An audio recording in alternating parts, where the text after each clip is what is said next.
여러분 안녕하세요. 헬렌 로고스입니다. 오늘은요. 구약의 끝 말라기와 신약의 처음 마태복음 사이 신구약 중간기에 대해서 말씀드려 볼게요. 자, 말라기가 끝나고 신약이 시작될 때 그 사이에는 430여 년의 세월이 흘렀습니다. 이런 구간이 한 군데가 또 있어요. 창세기 끝나고 출애굽기 시작될 때 그 사이입니다. 자, 말라기에서는요, 페르시아 시대까지만 기록이 되어 있거든요. 책 한 장 넘기면 신약의 시작 마태복음이 시작되는데 하나님은 말씀하지 않으셨지만 신약 시대를 열기 위해서 많은 일을 하고 계셨습니다. 이 중간기에 대한 공부를 해놓지 않으면요, 신약에서 일어나는 일들에 대한 배경 설명이 안 되기 때문에 대단히 어려워요. 이해가 잘 되지 않으면 외운다는 심정으로 공부해 보시면 좋을 것 같습니다. 간단히 구약사 요약을 해볼게요. 예언서 다니엘 2장에 보면 바벨론의 느부갓네살 왕 꿈에서 신구약 중간기에 대한 그런 일들을 예언을 했죠. 그림으로 보시면 이런 그림이에요.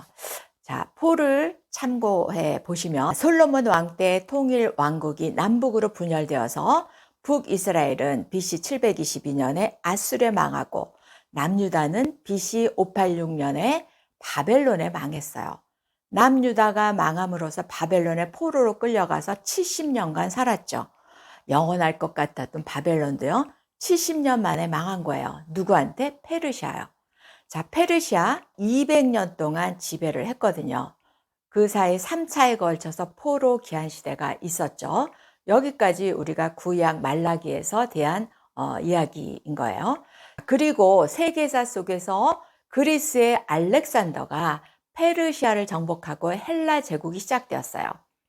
유다도 당연히 헬라 문화권 안으로 들어갔습니다. 몇 년 동안? 30년 동안요. 알렉산더는요, 20세 왕이 돼서 후계자도 없이 33살에 요절했고요. 자, 그 부하들 중 4명에 의해서 제국이 갈라집니다. 그림과 같이요. 자, 그 중에서 세력이 컸던 두 부하, 남쪽 이집트의 프톨레미 100년간 지배했고요. 북쪽 바벨론 적 유대 팔레스타인 땅 셀르코스가 34년간 지배하고 있었습니다.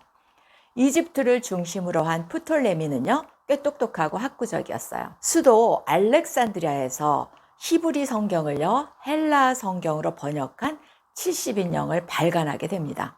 헬라어 말로 번역이 됨으로 인해서 성경의 세계화에 획기적인 업적을 남기게 됩니다.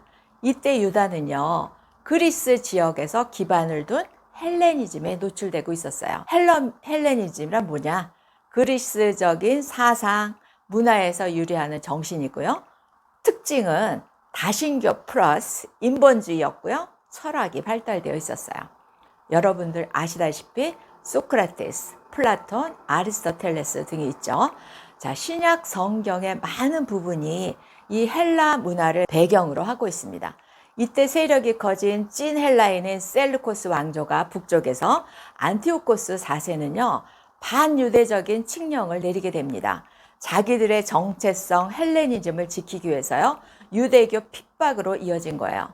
예루살렘 성전은 헬라 성전이 되었고요.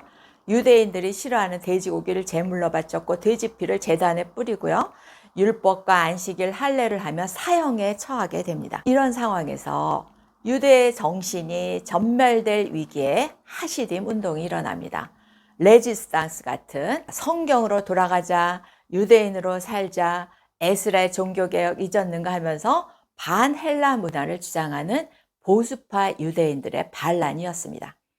이 시기에 여러 분파들이 생겨났죠. 그림과 같이 사두개파, 바리새파, 서기관, 열심당, SNF파, 헤롯당이에요. 자, 셀루커스 핍박에 저항해서 하시딤들과 제사장 마따데가 연합해서 일으킨 투쟁이 마카비 혁명이었어요. 왕도 없던 이스라엘의 왕조가 탄생합니다. 이른바 하스몬 왕조라고 합니다. 그들은요, 제일 먼저 더럽혀진 성전을 깨끗게 했고요. 수전절, 성전 수리를 기념하는 날, 하누카라고도 하고 지금도 지키고 있습니다. 이 하스몬 왕조는요, 100년 동안 지속됩니다. 이스라엘 나라가 없어진 BC 600년 포로기부터 AD 1948년까지 2550년가량의 역사 중에서 이 100년이 이스라엘이 유일한 독립국가로 있었던 그런 시기였습니다. 하스몬 왕조가요, 4대까지 내려왔을 때 에돔 지역을 정복하게 되는데요. 에돔, 성경에서 이두메라고도 나오죠. 이두메를 다스리기 위해서 에돔 사람 총독을 두게 됩니다. 바로 안티파스. 그 아들 안티파터는요, 로마의 세력이 커진다는 것을 알고 친로마 정책을 펼쳐서요, 유다를 로마에 넘겨주는 한 몫을 하게 된 거예요. 그 당시 로마 제국 이 셀루쿠스 왕조를 정복했거든요. 자, 덕분에 로마로부터 한 자리를 얻었어요. 유다를 다스리는 헤롯 왕조 안티파터로 출발하게 됩니다. 인터파터가 헤롯 대왕, 대헤롯이고요. 2살 남자아기 다 죽여라 했던 그 왕이고요. 그 아들들은 분봉왕 헤롯이라고 성경에 등장합니다. 신약에 헤롯이 많이 등장해서 헤롯 가문을 정리해두지 않으면 대단히 헷갈리는 부분이죠. 자, 이때부터 에서의 후손들이 야곱의 후손들을 다스리는 기막힌 일이 생기게 된 겁니다. 예수님 출생 당시의 유대는요, 정치적으로는 로마 황제, 로마에서 파견된 총독, 헤롯 대왕, 헤롯 분봉왕, 종교 지도자들의 지배하에 있었어요.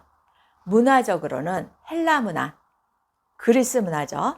다신교 플러스 인본주의 철학으로 인해서 이단들이 많이 생겨났어요.